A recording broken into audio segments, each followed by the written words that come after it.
Nosso bom dia a todos. Iniciando nossas atividades desta manhã, o nosso programa dominical Ao Farol. Vamos iniciar fazendo a nossa prece, o nosso agradecimento a Deus e a Jesus por essa oportunidade que temos de nos reunir esse ano. Pai nosso que estás nos céus, santificado seja o vosso nome. Venha a nós o vosso reino, seja feita a vossa vontade, assim na terra como no céu. O pão nosso de cada dia, dá-nos hoje e sempre, Senhor. Perdoa nossas dívidas como nós perdoamos nossos devedores. Não nos deixes cair em tentações dos maus, mas livra-nos de todo mal, que assim seja. A nossa reunião de hoje será dividida em duas partes. Primeiramente, teremos uma exposição doutrinária e depois a apresentação do Dia das Mães pelo nosso grupo da evangelização infantil. Então, para a exposição doutrinária, nosso convidado de hoje é Daniel Luiz Córdova Gonçalves, trabalhador aqui desta casa, que iniciou suas atividades espíritas ainda criança, participando da evangelização infantil, depois da juventude e da mocidade espírita, e é um dedicado estudioso da doutrina, a quem nós temos a alegria de passar a palavra.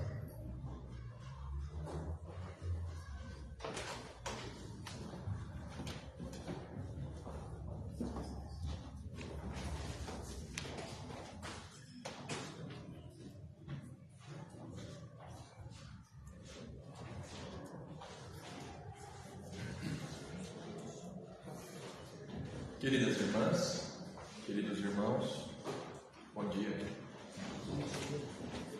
É com muita alegria que estamos aqui novamente para, nessa primeira meia hora, tecermos algumas palavras sobre a nossa doutrina espírita. Hoje nós temos, claro, uma homenagem muito especial ao Dia das Mães, mas eu aqui vou deixar essa homenagem para aqueles que têm capacidade de fazê-la. Então, o nosso primeiro tema de hoje vai ser um aspecto mais geral da doutrina. Nós vamos falar sobre a prática da caridade. Então, vamos rogar ao Mestre Jesus que nos ilumine, para que nós possamos compreender bem a sua mensagem. Quando nós compreendemos os primeiros aspectos da doutrina espírita, sejam os fenômenos, seja a filosofia e os princípios que deles se pode derivar, e a prática, a execução da doutrina, como recomendou Kardec, todos nós percebemos que a sua execução diária, ela consiste na prática da caridade, ou seja, e utilizarmos o nosso melhor para construirmos algo, não somente para a gente, mas para os outros, um sentimento de abnegação. Só que a prática da caridade, ela tem um desafio bem peculiar. Tem vários, Só que tem esse que, particularmente, eu acho um dos mais difíceis de serem superados.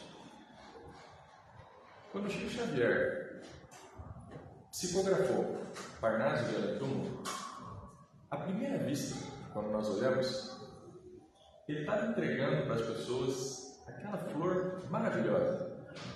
Eram obras incríveis de diversos poetas que falavam sobre os mais belos temas. Assim, maravilhoso de ler. E o que aconteceu com a obra no exato momento em que ele entregou? Ele foi escrutinado até o fim. As pessoas debocharam dele. Falaram que aquilo não tinha nenhum valor. Falaram que ele estava tentando enganar as pessoas. Falaram que, embora as mensagens parecessem bonitas, era impossível que elas fossem reais. Ele foi tentaram colocar ele na arena do ridículo, que é o que ele chama. As pessoas olhavam e diziam, não, mas isso aí não tem valor nenhum. E ele tinha se empenhado, ele tinha colocado o melhor dele ali. Aqueles mentores também, não é? E quando não conseguiram mais, quando não conseguiram mais empurrar ele para algum lugar ruim, ele foi processado. Foi processado porque ele estaria plagiando autores verdadeiros. Então, muitas vezes, nós tentamos entregar o nosso melhor, aquela flor, aquele perfume maravilhoso, e nós recebemos de volta justamente ironia, justamente o lado mais amargo, mais difícil da vida. E aqui nós estamos dando como exemplo um caso de uma psicografia, uma comunicação espírita. Mas isso às vezes acontece no nosso íntimo, com aquelas pessoas que a gente gosta muito. Porque inclusive são só as pessoas que nós gostamos que têm o poder de nos machucar. Os estranhos não têm muito. Mas quando a gente embrulha algo muito bom para alguém e a pessoa nos devolve com ingratidão, não é fácil. O sentimento que nós temos é muito difícil. E esse sentimento ele é perigoso, porque ele pode fazer com que nós comecemos a desanimar a nossa prática espírita. Então, para que nós possamos nos fortalecer um pouco nas nossas missões, e a gente está falando de uma missão tão nobre, a missão de maternidade, que muitas vezes é paga com um pouquinho de ingratidão. Sabemos que isso não diminui o amor das mães pelos seus filhos, mas é um pouco do amargo que nós experimentamos na vida.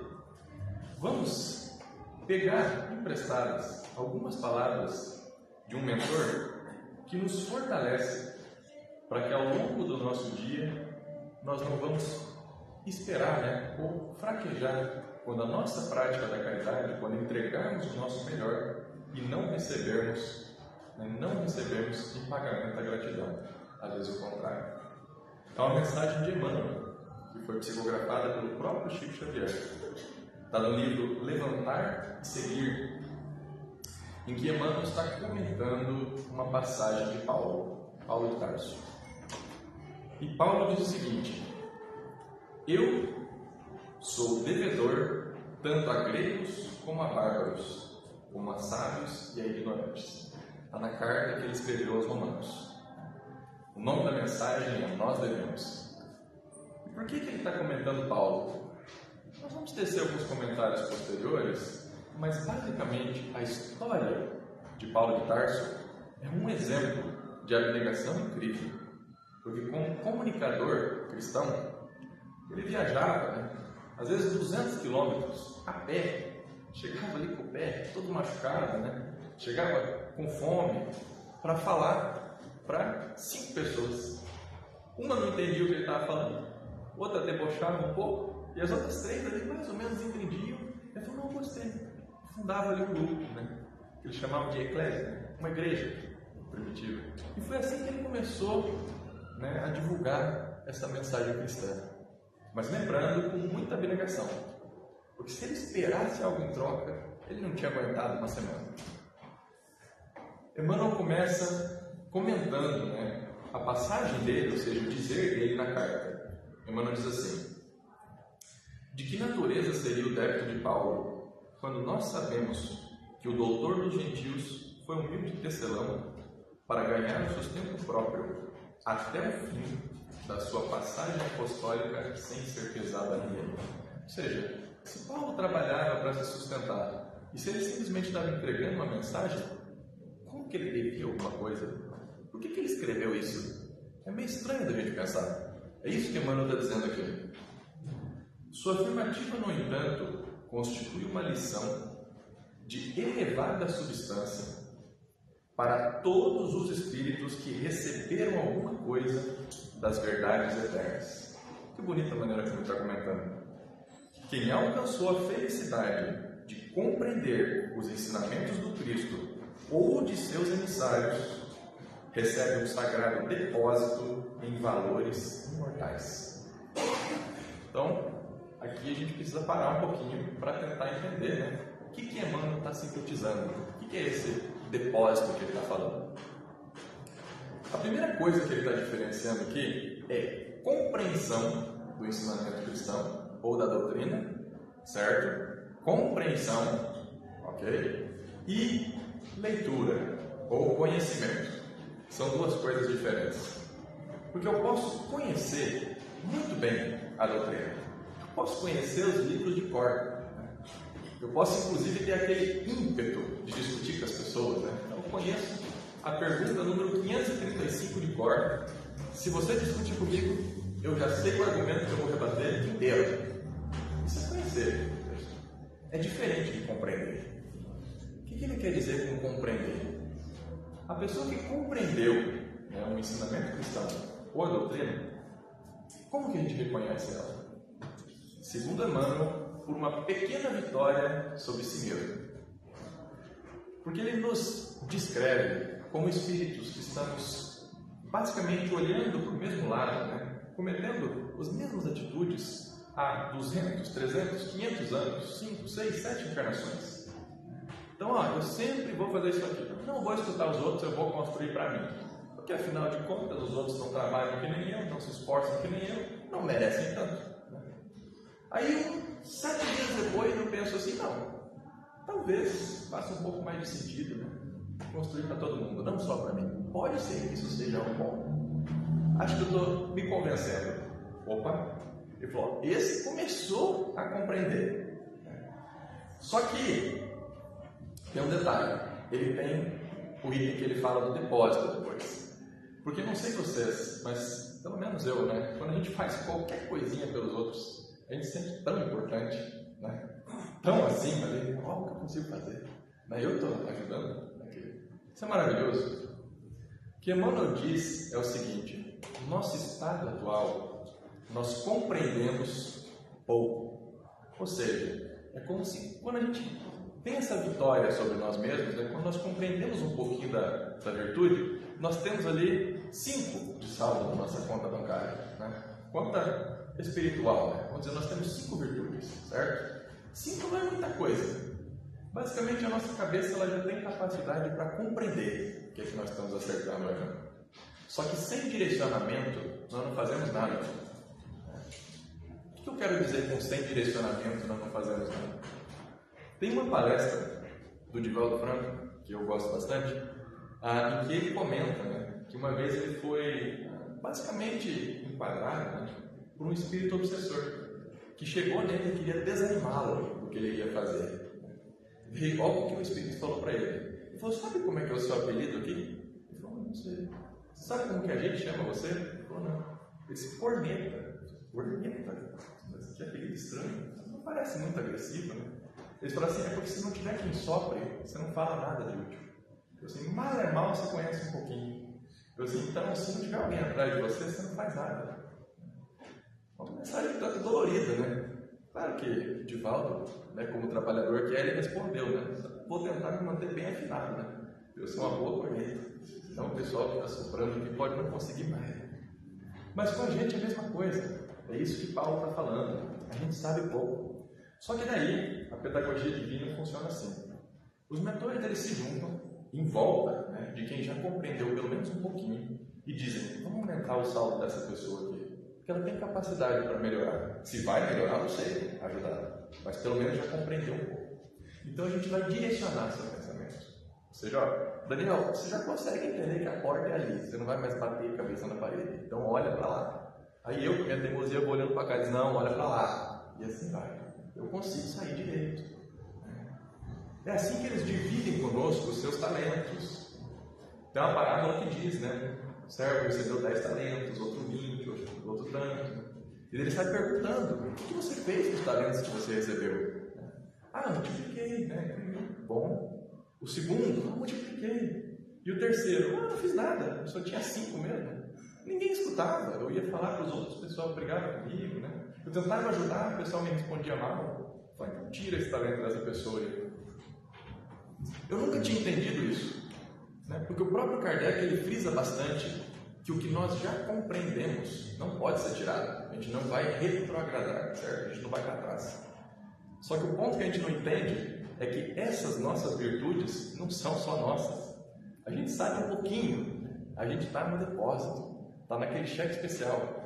Por quê? Porque eles estão nos ajudando. E essa ajuda, sim, pode ser retirada. Não porque os mentores sejam ruins, mas porque eles vão utilizar o tempo deles com alguém que pode dar mais retorno. É como se eles chegassem e falassem assim: olha, Daniel, a gente ficou uma vida inteira te ajudando aqui e você infelizmente não correspondeu. Agora você não vai ser mais a pessoa que pode ajudar. Infelizmente você está entregue a si mesmo, você vai ser parte do problema. Então a gente vai ajudar outra pessoa. Então essa é a ideia de que nós somos devedores. Aí Emmanuel continua: é justo que quem saiba se constitua em devedor de quem ignora, que quem tenha se reconheça devedor de quem não possua, no ato de ensinar ou de proporcionar reside, porém, uma das grandes situações do nosso mecanismo de pagamento. O que ele está falando? E aqui a gente pode fazer, na verdade, duas ressalvas. E essa foi a parte mais difícil de quando eu li essa mensagem.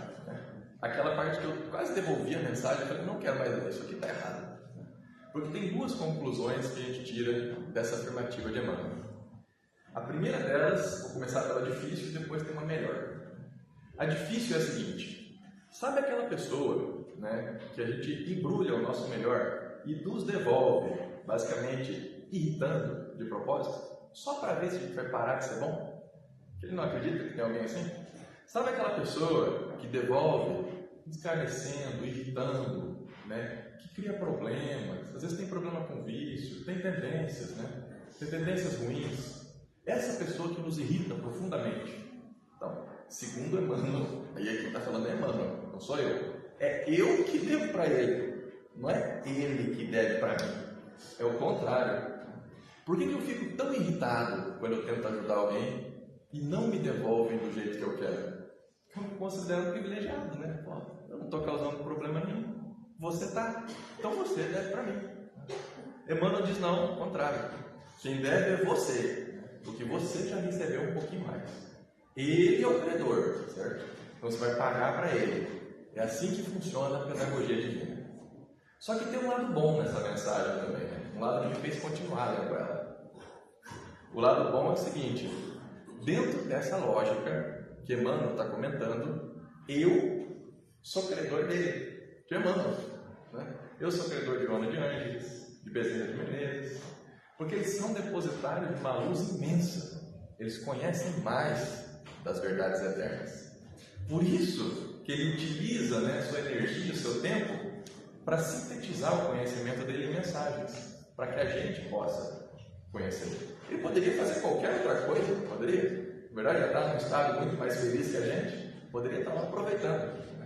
Mas ele está utilizando o tempo dele para nos fazer alguma coisa. Ele está pagando esse débito em depósito divino que ele recebeu. É isso que ele está nos recomendando que a gente faça também. Agora, Emmanuel: ninguém aprenderá entre irritações, nem aproveitará quando a dádiva favoreça os desvios de consciência. E o cristão sincero, portanto, encontrará sempre um meio de convencer sem discussões e um recurso para beneficiar a outrem sem a cooperação mecânica das possibilidades financeiras de modo absoluto. O que ele está querendo dizer aqui? Mais importante do que o que eu estou entregando, porque não é quantidade, certo? É a maneira como eu entrego. E isso está naquela frase famosa de Paulo. Você pode falar a língua dos homens, dos anjos, você pode entregar tudo que você tem. Se não tiver a tua essência, se não tiver o teu amor ali, não vale. Pode ser que para a pessoa sirva, ela pode se sustentar um pouquinho. Para você, não vale nada. Por quê? Porque a gente recebeu um depósito e passou para frente. Não é seu, entendeu? Quando que é nosso? Quando nós temperamos isso com a nossa vontade. O que ele quer dizer com temperar isso com a nossa vontade? Tem uma outra história simples, a gente gosta de falar de Chico Xavier aqui, que pode ilustrar isso. Quando Chico Xavier estava começando na prática espírita, Pedro Leopoldo, ele fazia algumas reuniões e tinha umas reuniões de desobsessão. Esse episódio está inclusive retratado no filme dele. Ele falou lá, né, pro companheiro dele, falou assim: olha, vai manifestar aí os irmãos, né, mas eles estão meio revoltados. Então, se a coisa começar a sair do controle, você ataca o evangelho deles. Né? Daí, a pessoa estava ali com o livrão, né, pesado. Aí manifestou, bravo, né, xingando tudo, queria bater todo mundo. Ele falou: não, para, toma o evangelho. Deu para o evangelho na cabeça dele. Né? O Chico desmaiou quase ali. Uma história engraçada para nós, né? Para ele não foi muito. Mas será que na nossa ânsia de ajudar ou de comunicar, nós não estamos literalmente tacando o evangelho na cabeça das pessoas? Será que essa nossa mensagem ou esse nosso recurso que deveria ser entregue, né, como um bálsamo, não está às vezes carregado de arrogância? Olha como eu sou bom, olha como eu estou entregando isso aqui para você. Aí a pessoa, né, que tinha um problema, agora ela tem dois, né, porque antes eu estava angustiado com a minha vida, agora eu estou com raiva de você ainda, que está me fazendo me sentir pior. Né? Então isso muda, certo? Como que nós podemos entregar então algo, né, da melhor maneira que nós vamos conseguir? Aí Emmanuel tem um exemplo para a gente. Ó, a palavra do amigo do gentilismo, Paulo, ele está chamando ele de amigo do gentilismo, renova conceitos de luta e de convicções. Então a primeira coisa que ele está falando é que Paulo, ele era amigo dos gentios, certo? Por isso que ele foi escolhido para essa missão. Ele gostava daquelas pessoas que ele estava entregando algo. Aqui a gente pode falar tanto de comunicação quanto de prover algo para alguém. Não tem como a gente entregar algo que a gente recebeu de uma maneira boa sem gostar, né, do nosso público-alvo. É impossível. Paulo tinha uma missão quando ele chegou em Atenas, né? Isso está escrito em Paulo Estevão, está escrito no Atos dos Apóstolos, se você gosta de ler também o Novo Testamento, né? Está descrito lá por Lucas. Ele tinha a missão de falar para os gregos, né? Apresentar a ideia cristã. E os gregos, né? Paulo conhecia muito bem, tanto filosofia quanto religião grega. Eles eram politeístas. Será que Paulo conhecia um pouco sobre, por exemplo, Deus único ou monoteísmo? Gente, Paulo ele foi educado por Gamaliel. E a gente não entende esse nome porque ele não faz parte do que a gente estuda.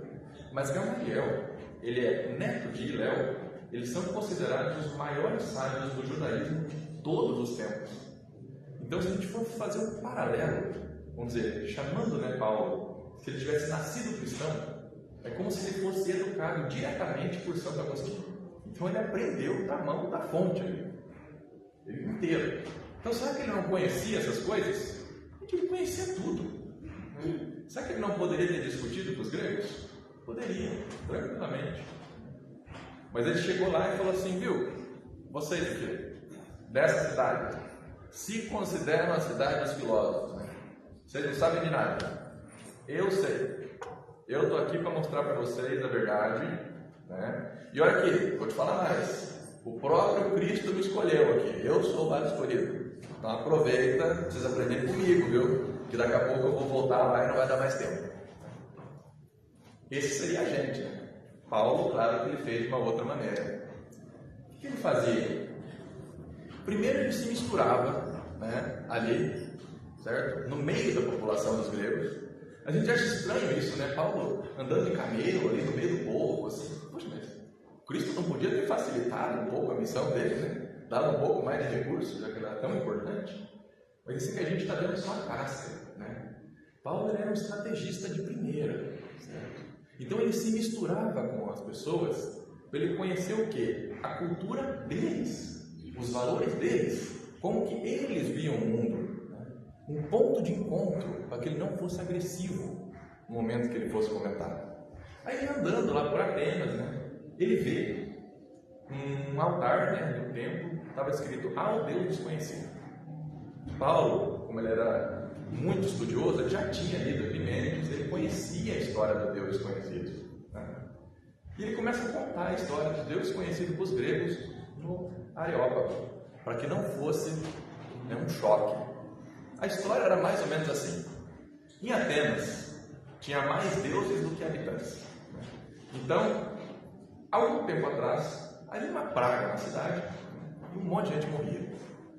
Como que nós vamos resolver? Algum Deus está bravo com a gente, vamos fazer uma oferenda, né? E vamos ver se resolve.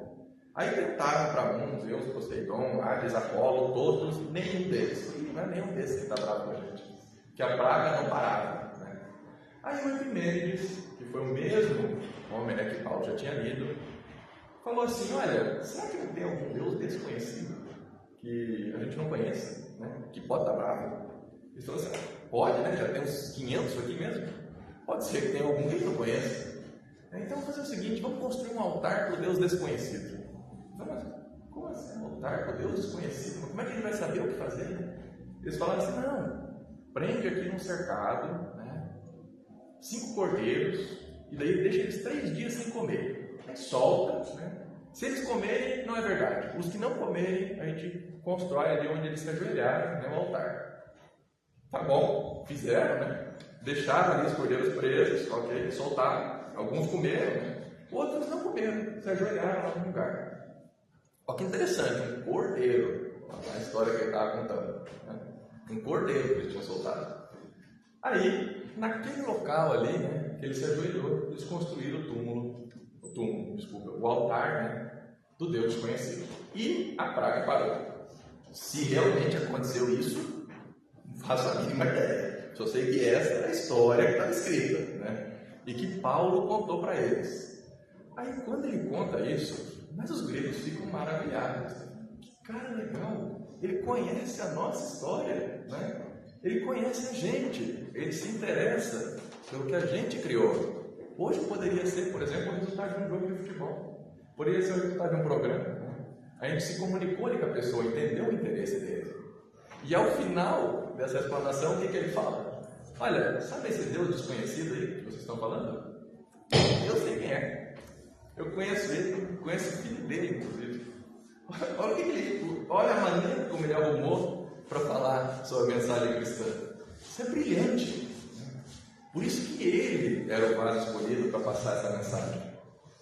Mas como que ele se dava ao trabalho, né, de embrulhar isso aí de uma maneira tão grande, mesmo quando ele pudesse receber de volta, né, só zombarias, mesmo quando ele pudesse receber de volta só um sentimento tão negativo, tão difícil, porque ele se considerava devedor, porque ele considerava que ele tinha recebido um depósito, né, do próprio Cristo, e ele considerava que ele estava pagando. Ele se considerava amigo dos gentios. Por isso que ele conseguia passar essa mensagem de uma maneira tão boa, né?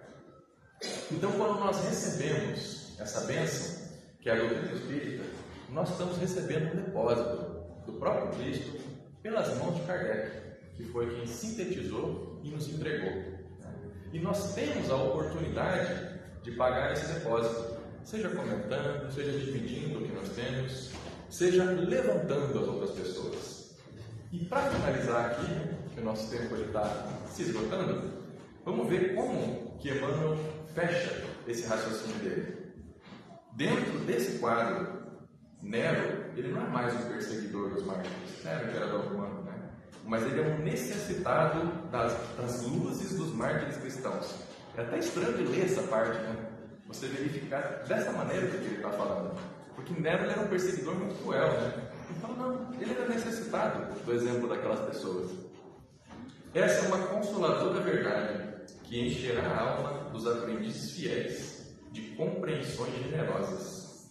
Então, quando encontrares alguém no mundo com os títulos de ignorante ou sábio na terra e que te assalte com ironia, faz-lhe algum bem, por amor ao Cristo, saudando a tua dívida.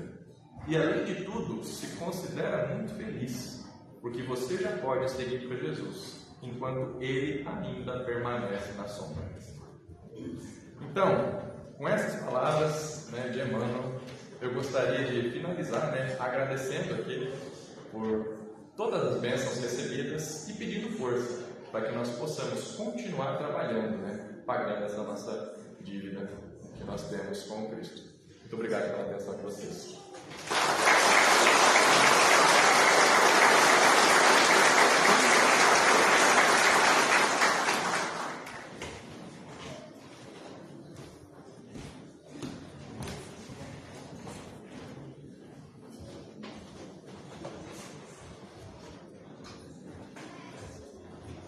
passarmos para a segunda parte da nossa reunião, nós convidamos a todos para a palestra do próximo domingo, que estará a cargo do nosso companheiro Marcelo Pega Serrano, da cidade de Curitiba. Nós passamos agora a coordenação da reunião para a equipe do Tite.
Bom dia a todos, eu sou a Agatha, da UMEC, e hoje, com um grande carinho, que o Chico Stefan preparou uma homenagem às nossas queridas mães.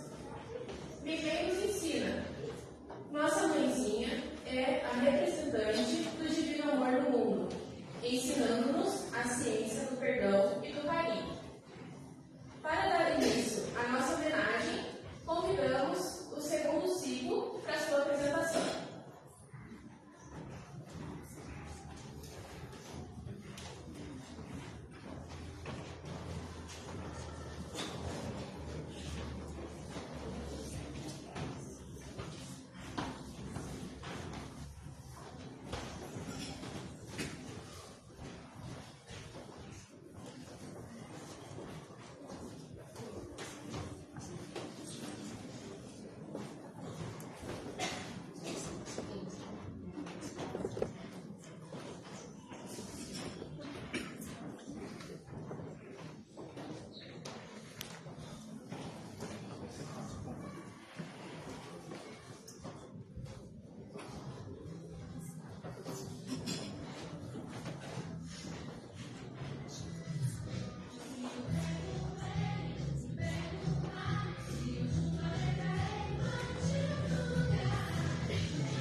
Mãe, lindo ser de luz.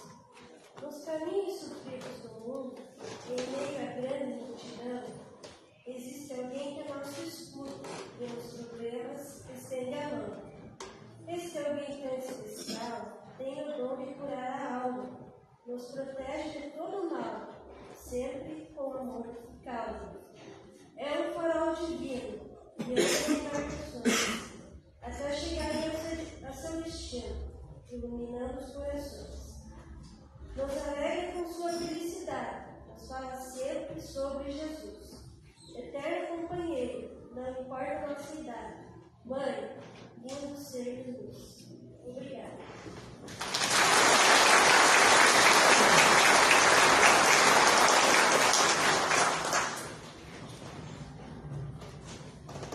Bom, agora eu vou chamar o Otávio, do terceiro ciclo, que vai tocar para nós o Elisa.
Procurei ansiosamente o tempo do amor de Deus, mas enfermamente.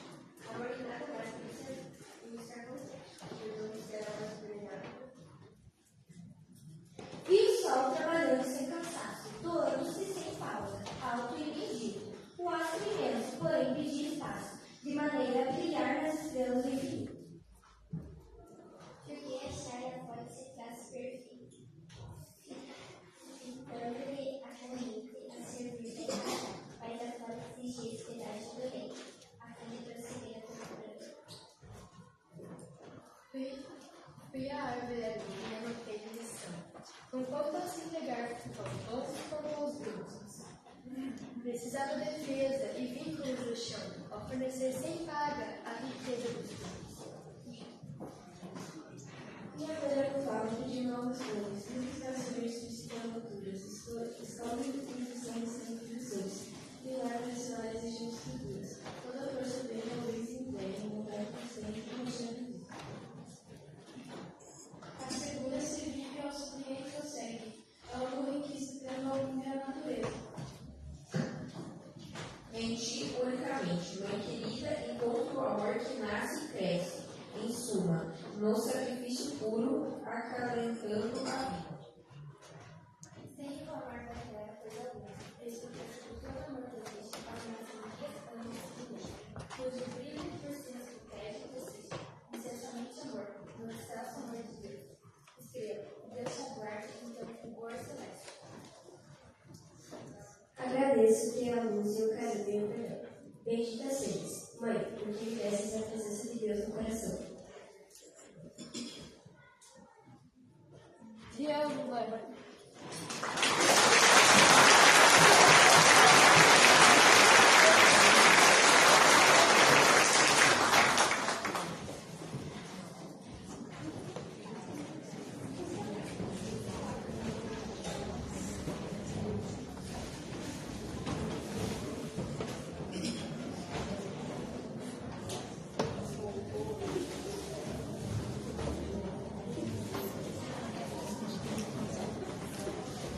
Bom, agora chamamos o Bruno e o Vinícius. Chamamos o Bruno e o Vinícius da mocidade ao MEC.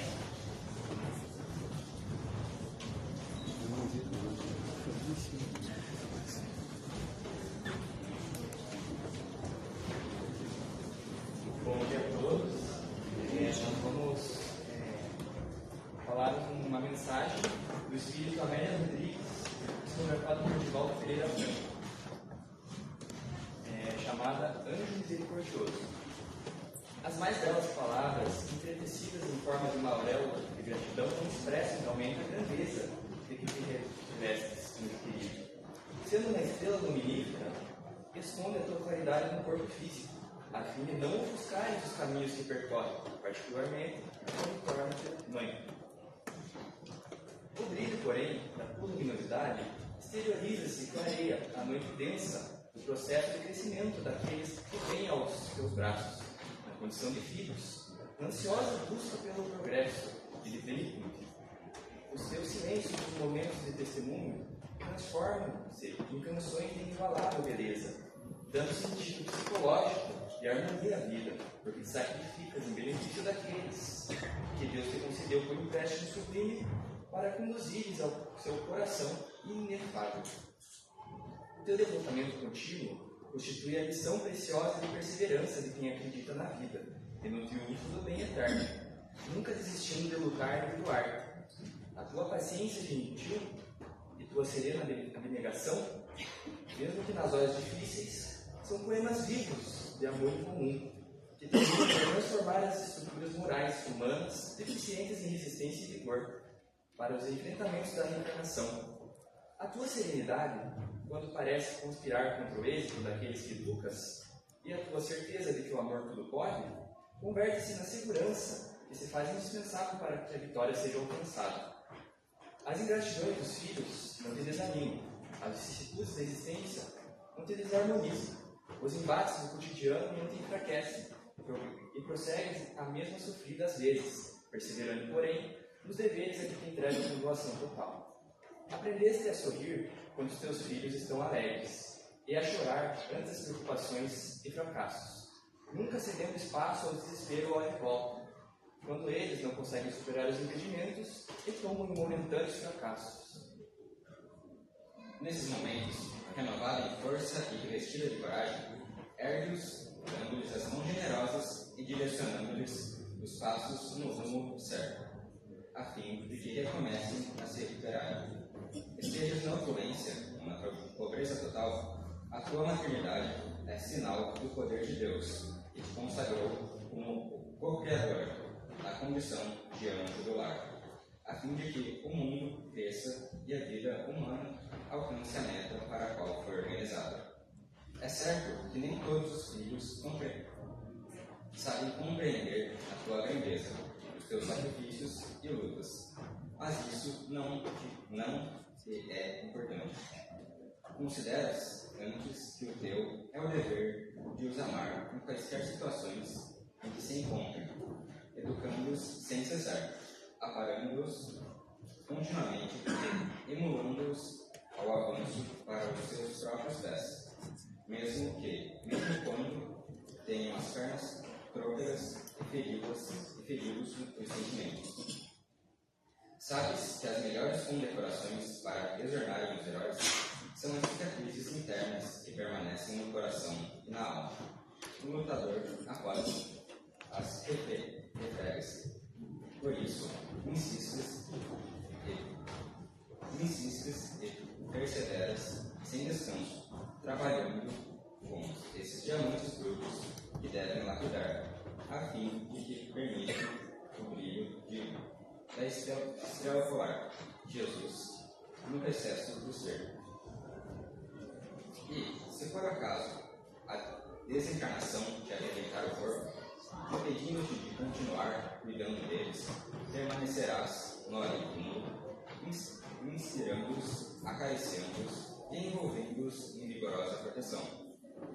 Doce mãezinha, quando as criaturas da terra dedicam um dia ao teu amor, apenas um entre os 364 outros, sinalizando que já estão despertando para o significado do teu apostolado, apesar das imposições mercadológicas que esperam lucros, nessa oportunidade, quando todos deveriam oferecer-te somente amor, desejamos homenagear-te, envolvendo-te em ternura e em gratidão pela nobre tarefa que desempenhas e pelas bênçãos que a todos nos concedes. Maria, a Santíssima Mãe da Humanidade, coroa-te de paz e de alegria no teu e em todos os dias da tua existência, anjo misericordioso de todos nós. Isso aqui de Paulo Franco, do Espírito Amélia Rodrigues.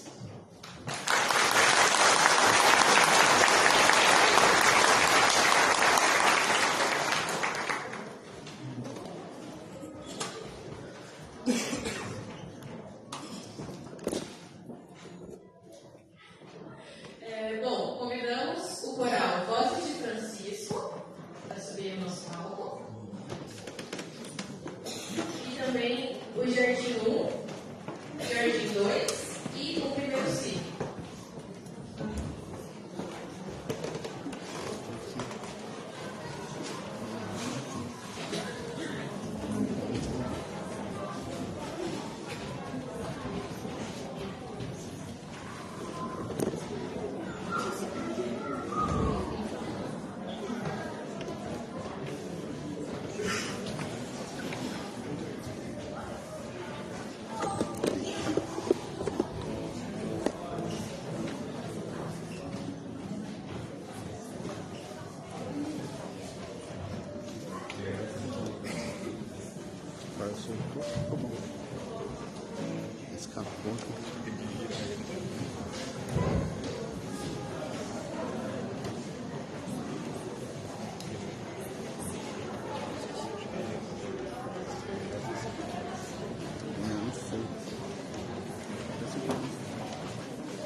dia a todos, principalmente a todas hoje, né?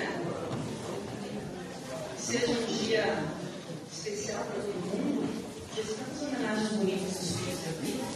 Eu vou convocar o Washington Francisco e peço licença para fazer também a sua homenagem.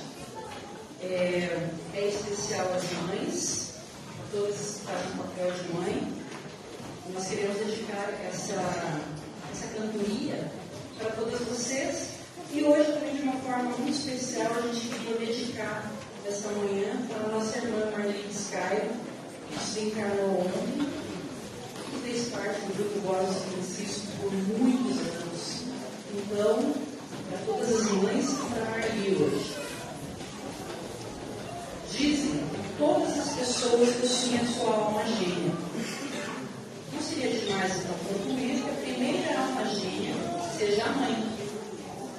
Os laços que unem a mãe ao filho são inexplicáveis com palavras. Apenas o sentimento é capaz de traduzir. As mães são um tesouro infinito. São a claridade que ilumina as dúvidas, a esperança e o porto seguro de seus filhos. São a alma gêmea de suas almas.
Compôs uma canção com um verdadeiro ensinamento.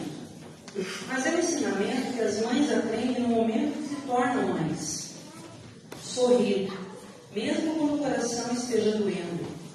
Sorrir apesar do medo e da tristeza. Apesar das lágrimas que se escondem e das dores que carrega.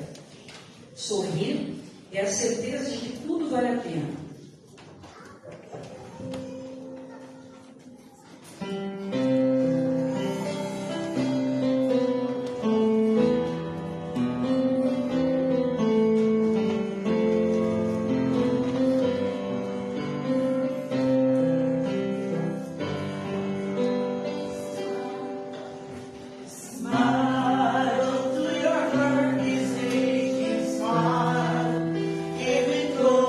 Free.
muitos filhos são criados para o mundo.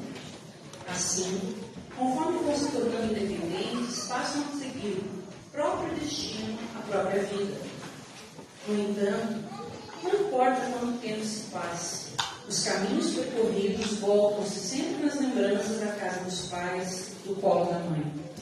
E é por isso que, dentre todos os amores, é ela, a mãe, de quem se lembra mais.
Maria é o exemplo da mãe mais abnegada que já se viu.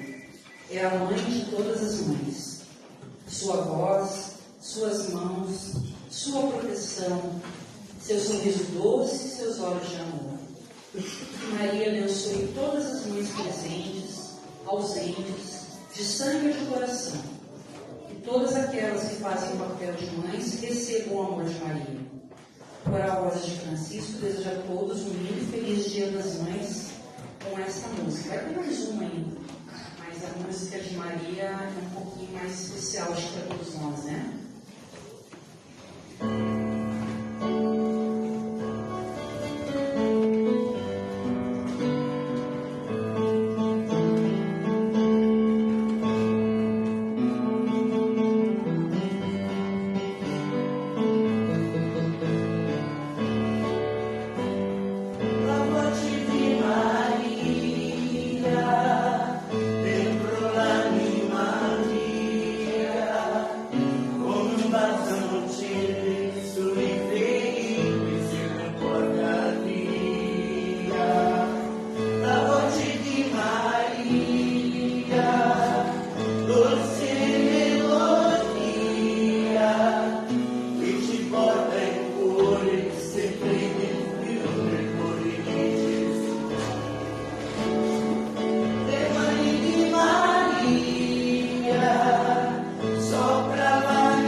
Protezioni per la vita mia, la voce di Maria.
hoje, o amor de uma mãe é realmente uma coisa linda. Coisa linda como as manhãs ensolaradas, as noites estreladas, o mar, a paz, a luz. Coisa linda são vocês, mamãe, do jeito que vocês são.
Sim, tudo bom.